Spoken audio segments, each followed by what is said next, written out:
Last lecture में हमने देखा था बैलेंस एंड अनबैलेंस फोर्स के बारे में। ठीक है, आज हम देखेंगे न्यूटन लॉ ऑफ मोशन के बारे में।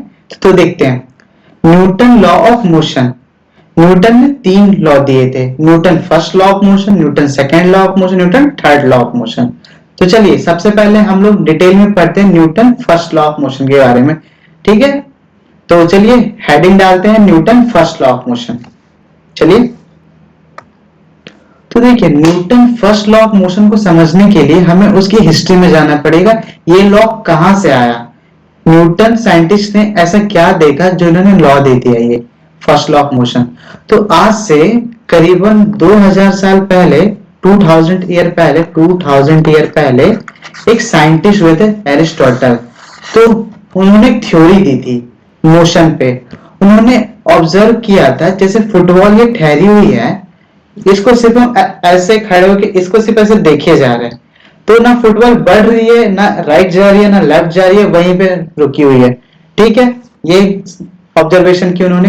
दूसरी ऑब्जर्वेशन क्या की, कोई ऑब्जेक्ट को उन्होंने फेंक दिया, फेंकने के टाइम कुछ उसकी वेलोसिटी होगी, लेकिन सपोज करो 10 सेकेंड बाद वो रुक गया। सपोज करो यहां से कुछ ऐसे हमने एक दीवार पे, मतलब रोड पे ऐसे फोर्स दे दिया बॉल पे, तो एक ऐसा टाइम आएगा ना यहाँ पे ये रेस्ट पे आ जाएगी, ऐसा टाइम आएगा रेस्ट पे आ जाएगी। तो एरिस्टोटल साहब ने एक थ्योरी प्रपोज की कि रुकी हुई चीज रुकी हुई है, वो मोशन में नहीं जा रही है, लेकिन चलती हुई चीज भी रुकना चाह रही है। तो उन्होंने एक लाइन बोली थी, natural tendency of object is to be come at rest. ये लाइन बोली थी उन्होंने। इसका मतलब क्या हुआ, ऑब्जेक्ट की टेंडेंसी क्या है, नेचुरली रेस्ट में आने की। ये उनकी थ्योरी हुई थी। तो चलिए हम लोग जो समझा उसको नोट डाउन करते हैं। तो देखिए वही लिखा है, रुकी हुई चीज रुकी हुई है। जैसे फुटबॉल को देखे जा रहे, ना वो कहीं राइट जा रहा है, ना लेफ्ट जा रहा है, ना ऊपर जा रहा है, नीचे जा रहा है, रुकी हुई है। तो रुकी हुई चीज रुकी हुई है, चलती हुई चीज भी रुकना चाह रही है। आपने फुटबॉल को धक्का मार दिया, लेकिन एक टाइम ऐसा आएगा फुटबॉल रुक जाएगी, मतलब मोशन दिया लेकिन फिर वो ठहर गई। तो एरिस्टोटल सर ने यही बोला था, natural tendency of object is to come at rest. Object की नेचुरल टेंडेंसी क्या है, रेस्ट में आने की।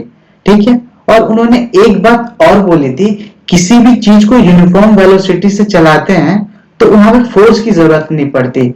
सपोज कीजिए आपकी कार 5 मीटर पर सेकेंड की स्पीड से चल रही है। क्या आपकी कार है, ये सपोज कीजिए आपकी कार है, ये चल रही है 5 मीटर पर सेकेंड से।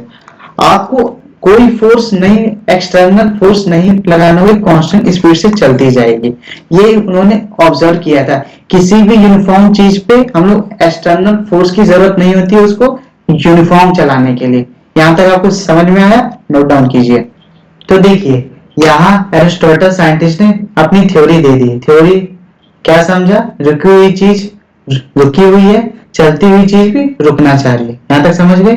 इन कुछ सालों बाद एक साइंटिस्ट है जिनका नाम था गैलीलियो।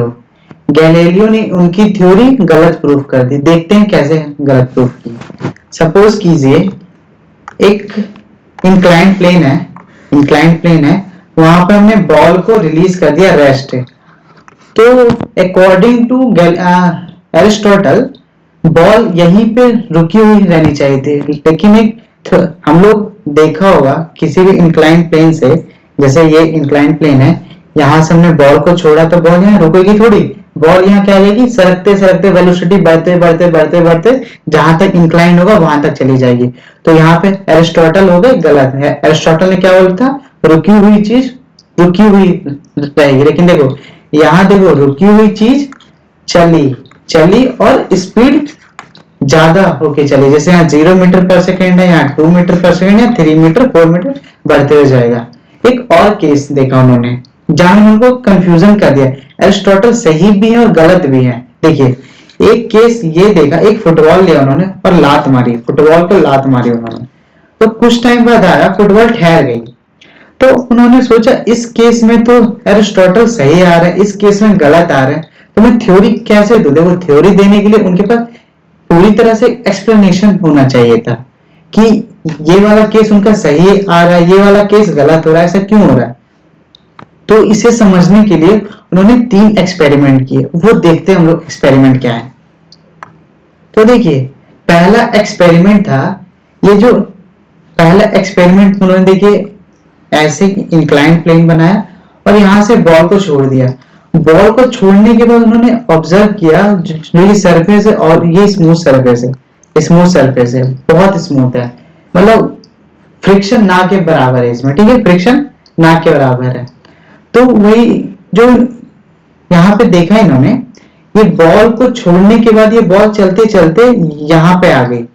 तो जब इन्होंने हाइट मैच की तो देखा इनिशियल हाइट और फाइनल हाइट इक्वल आ रही है। तो एक ऑब्जर्व ये हो कि ये हाइट बराबर क्यों आ रही है। तो इन्होंने सेकंड एक्सपेरिमेंट दिया, चलो मैं सेकंड एक्सपेरिमेंट करता हूँ। ये लेंथ सेम रहा लेकिन ये जो डिस्टेंस है ना, इन्होंने देखो यहाँ पे ये वाला फर्स्ट केस ऐसा था, इसको सेकंड केस में इन्होंने ऐसे लंबा कर दिया, थोड़ा सा इसको और झुका दिया, नीचे की ओर झुका दिया। इसको क्या किया, ये वाले केस में नीचे की ओर झुका दिया। तब भी देखा ना बॉल को सेम हाइट ही अटेंड हुआ, इनिशियल हाइट और फाइनल हाइट सेम है, लेकिन बॉल को यहाँ पे डिस्टेंस इसके कंपेयर में ज्यादा चलना पड़ा। हाइट सेम अटेंड करने के लिए यहाँ पे डिस्टेंस ज्यादा चलना पड़ा। अब उन्होंने एक सरफेस लिया जहां पे फ्रिक्शन ना हो। देखो हमारी प्रैक्टिकल लाइफ में ऐसी कोई सरफेस नहीं है जो 0% फ्रिक्शन हो, फ्रिक्शनलेस हो। तो उन्होंने एज्यूम किया मैं फ्रिक्शनलेस सरफेस लेता हूँ, फ्रिक्शनलेस सरफेस लेता हूँ जिसमें फ्रिक्शन नहीं है। तो उन्होंने बॉल को ऐसे छोड़ दिया। बॉल की टेंडेंसी क्या है, इनिशियल हाइट के बराबर इसको फाइनल हाइट लानी है, बॉल की एक टेंडेंसी है यहाँ पे। तो देखो इसकी फाइनल हाइट किस वाले पोजीशन पे अप्रोच हुई, ये बॉल यहाँ आई, यहाँ पे भी नहीं। फिर देखो धीरे धीरे धीरे धीरे धीरे धीरे धीरे धीरे करते कहीं पे भी फाइनल हाइट अटेंड नहीं करी, क्योंकि देखो कर भी नहीं है। तो बोलते हैं ऐसे ये बॉल इनफाइनाइट चली जाती है, फाइनल हाइट को ढूंढते हुए। कहाँ है फाइनल हाइट, कहाँ जाऊं मैं, कहाँ जाऊं ढूंढते हुए, तो इन्फिनिटी की ओर चली जाती है फ्रिक्शनलेस सरफेस पे।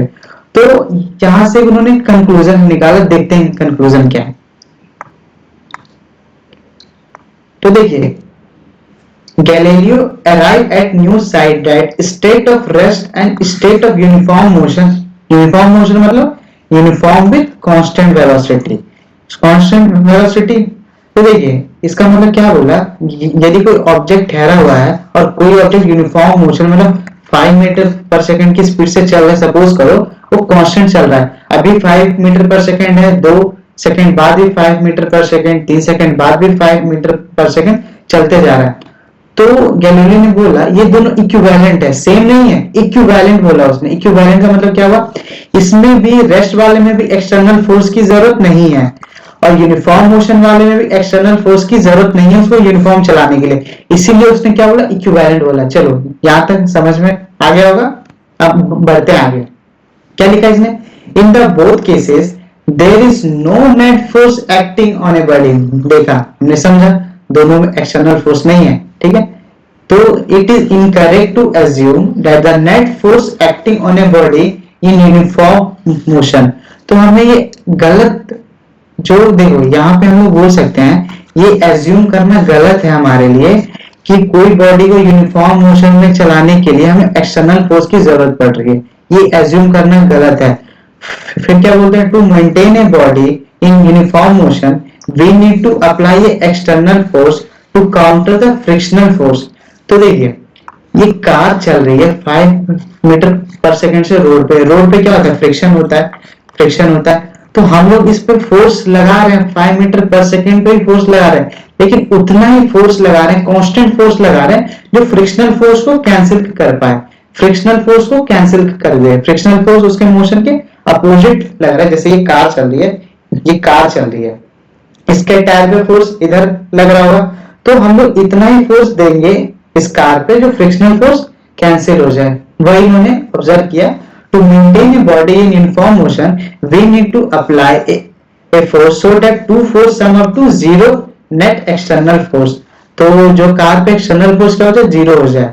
और क्या इन्होंने ऑब्जर्व किया, a body does not change it state of rest और यूनिफॉर्म मोशन। जो बॉडी रेस्ट में है वो रेस्ट में ठहरना चाह रही है और जो मोशन में ठहरना चाह रही है, ठीक है, अनलेस कोई एक्सटर्नल फोर्स ना लगा दे। तो देखो यहाँ बॉल है, सपोज करो ये बॉल फुटबॉल लिया, हम लोग इसको देखे जा रहे हैं, ये फिर भी रेस्ट पे है, लेकिन जब हमने इसको फोर्स लगाया, एफ फोर्स से लगाया, तो बॉल क्या होगी, चलेगी थोड़ी देर, धक्का दिया तो बॉल को चलना ही है। तो ये जो रेस्ट से मोशन में जाने का जो रेसिस्टेंस हुआ ना, इसी को इन्होंने एक टर्म दे दिया, इनर्शिया होता है। समझ में आया इनर्शिया क्या हो गया? जो बॉल ठहरी हुई है वो ठहरना ही चाहती है, और मोशन में यूनिफॉर्म मोशन, वो यूनिफॉर्म में ही चलना चाहती है, वो ठहरना नहीं चाहती, यूनिफॉर्म में ही चलना चाहती है। यदि यूनिफॉर्म में चल रही है, वो मतलब खुश है यूनिफॉर्म में, बहुत मजे से जी रही है, मैं 5 मीटर पर सेकंड से चल रही हूँ और मुझे कुछ नहीं चाहिए लाइफ से, लेकिन हमने उसे 10 मीटर पर सेकंड से चलाना है, तो हमें जबरदस्ती उस पर फोर्स देना पड़ेगा। तो जब उन्हें फोर्स देंगे तो 5 से 10 जाने में फोर्स क्यों दिया? फोर्स क्यों दिया? क्योंकि वो 5 ही से चलना चाह रही थी, हमने उसको 10 पे चलने के लिए रेसिस्ट किया, तुम चलो। तो जो रेसिस्टेंस होता है ना, जो रेसिस्टेंस को बोलते हैं टेंडेंसी, और रेसिस्टेंस को क्या बोलते हैं? इनर्शिया बोलते हैं।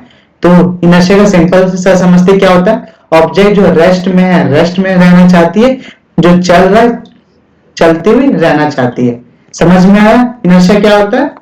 तो चलिए अब हम लोग नेक्स्ट देखते हैं क्या है। तो हमने यहां तक देख लिया गैलीलियो का थ्योरी और किसका? एरिस्टोटल का। अब तीसरे साइंटिस्ट आए जिसका नाम है न्यूटन। उन्होंने 3 लॉ दिए। लॉ क्या होता है? जो अभी तक पढ़ रहे हैं, इनको गलत करने वाला अभी तक कोई नहीं आया। सपोज करो कोई साइंटिस्ट आ जाता है, इनको लॉ को गलत कर देता है, हम वो लॉ पढ़ेंगे फिर। चलिए न्यूटन का फर्स्ट लॉ देखते हैं। न्यूटन का फर्स्ट लॉ जो था ना, गैलीलियो के लॉ इनर्शिया ही था वो।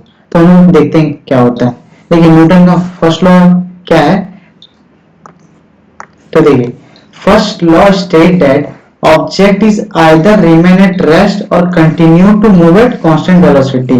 वही था गैलीलियो का, ऑब्जेक्ट या रेस्ट पे हो या कांस्टेंट वेलोसिटी पे चल रहा हो, उस पे एक्सटर्नल फोर्स जब तक नहीं लगेगा वो वहीं पे रहेगा और उसी स्पीड से चलता जाएगा। जैसे फुटबॉल है, रेस्ट पे है, यदि हम इसको एक्सटर्नल फोर्स नहीं लगाते हैं तो ये हमेशा रेस्ट पे ही रहेगा। कोई फोर्स सिर्फ देखते जाएंगे तो कभी नहीं हिलेगा वहां से। और ये कार है, कार चलो 100 मीटर पर सेकंड की स्पीड से चल रही है, तो एक्सटर्नल फोर्स जब तक नहीं लगाएंगे कार 100 से चलती जाएगी, चलती जाएगी, चलती जाएगी। समझ में आया? चलिए हम लोग कुछ एग्जांपल देखते हैं। ये क्या कह रहा है कि आप रेस्ट पे हो तो रेस्ट पे ही रहना चाहते हो, मोशन में हो तो मोशन में ही रहना चाहते हो। देखो ये एग्जांपल रेस्ट का है, ये एग्जांपल मोशन का है। अब इसे इनर्शिया समझते हैं। आप सोफे पे बैठ के कोई आपका फेवरेट शो देख रहे हो, जो भी फेवरेट शो आपका, जैसे कोई मूवी आ रही है, एवेंजर मूवी आ रही है, आयरन मैन आ रही है, कोई भी आ रही है मूवी, आप एकदम पैर फैला के पूरा मस्त कंफर्टेबल बैठ के और शो आपका स्टार्ट हो गया और पूरा आप इंजॉय कर रहे हो।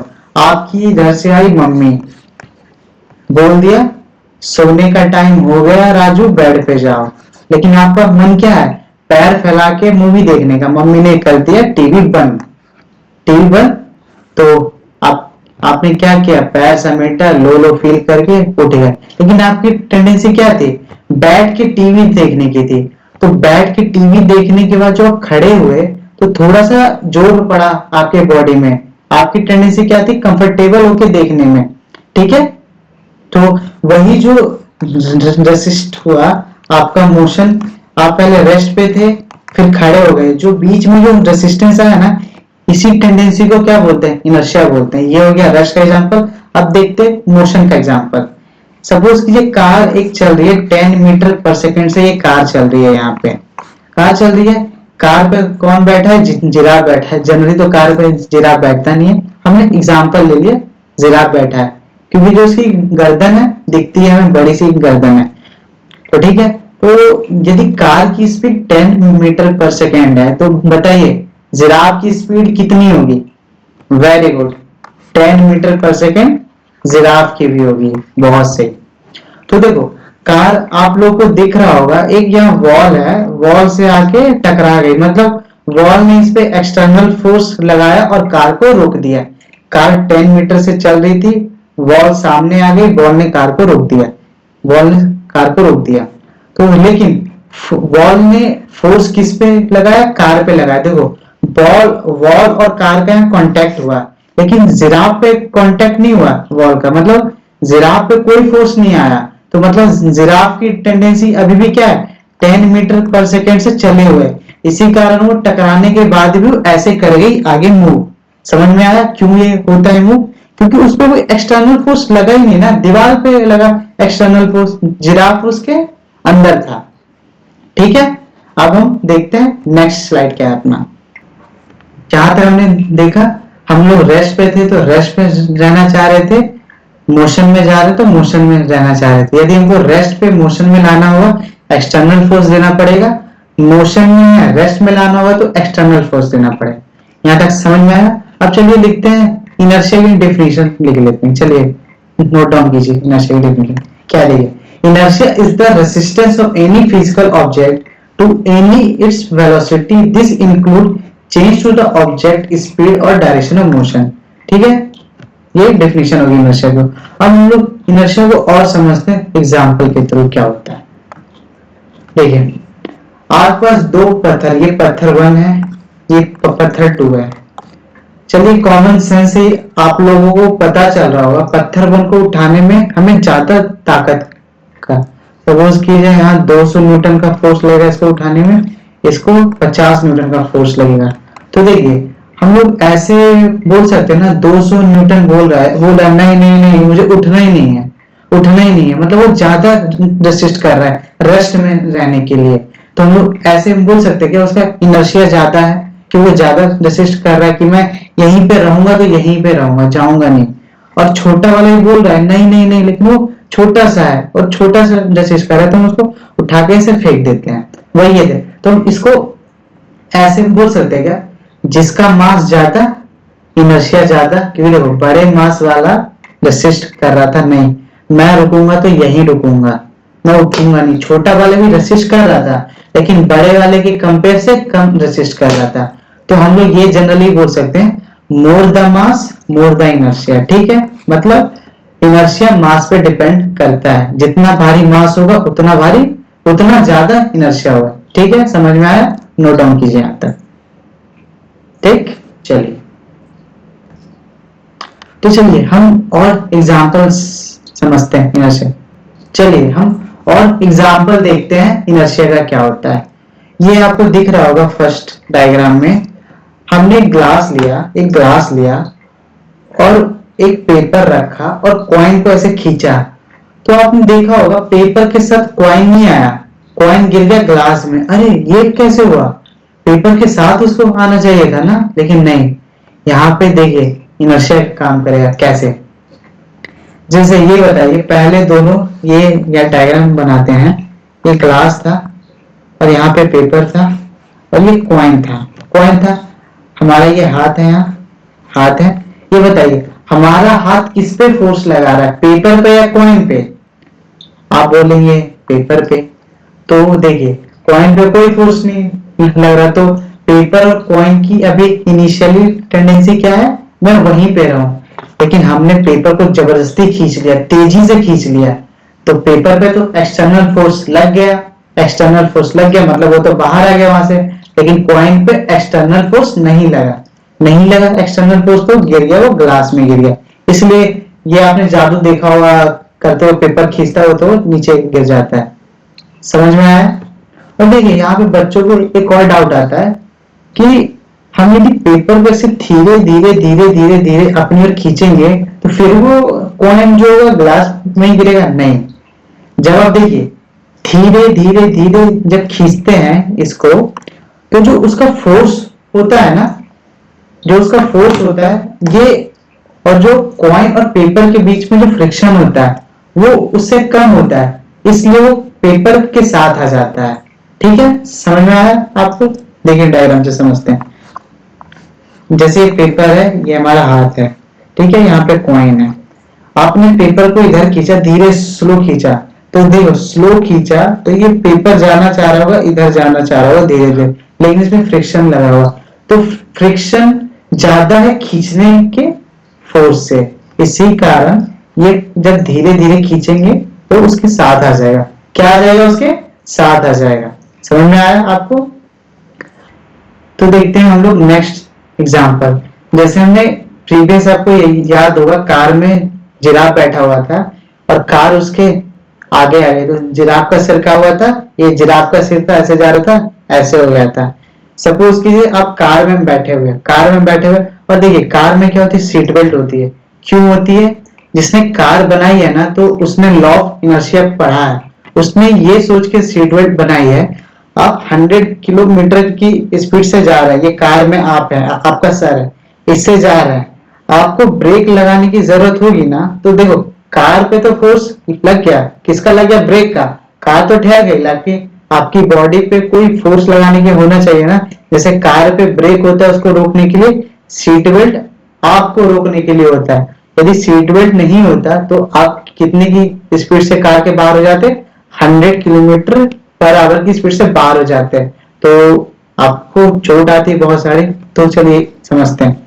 एक कार जा रही है, जाते जाते जाते सामने एक इंसान आ गया, इसने लगाया ब्रेक, तो इस कार की टेंडेंसी क्या है, आगे जाने की, लेकिन ब्रेक ने तो कार को रोक दिया, रेस्ट पे ला दिया रोकने के बाद। लेकिन हमारी बॉडी को कौन लाएगा रेस्ट पे, किसी ने तो फोर्स नहीं लगाया। इसी के हमारी बॉडी पे कार जब ब्रेक लगता है, हम ऐसे जर्क खा जाते हैं, थोड़ा सा आगे के साइड मुड़ जाते हैं।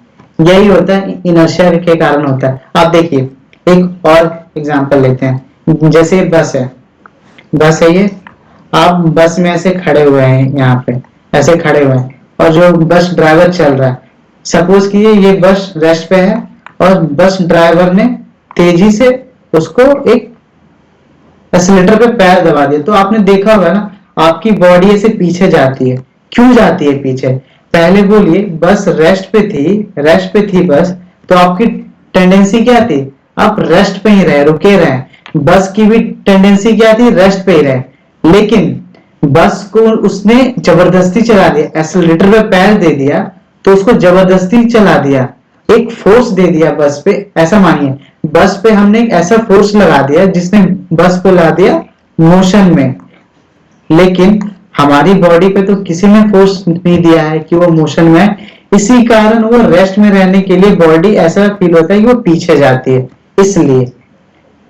ठीक है, ये वाला केस हो गया। सपोज कीजिए कार, ये एक फिर बस है। एक और एग्जांपल लेते हैं, ये बस है, ठीक है, और यहाँ पे आप खड़े हुए हैं। अरे डायग्राम थोड़ा गलत हो गया, ये फिर से बनाते हैं डायग्राम इसको। चलो इसको मिटा देते हैं इसको। हाँ, ये बस है, आप ऐसे खड़े हैं, बस चल रही है 20 किलोमीटर पर आवर की स्पीड से, 200 किलोमीटर लेते हैं, और बस वाले ने मार दिया ब्रेक, तेजी से ब्रेक मार दिया। देखो बस की स्पीड 200 किलोमीटर है, तो आपकी स्पीड कितनी होगी, बोलिए 200। वेरी गुड, 200 होगी आपकी स्पीड, 200 किलोमीटर पर आवर होगी।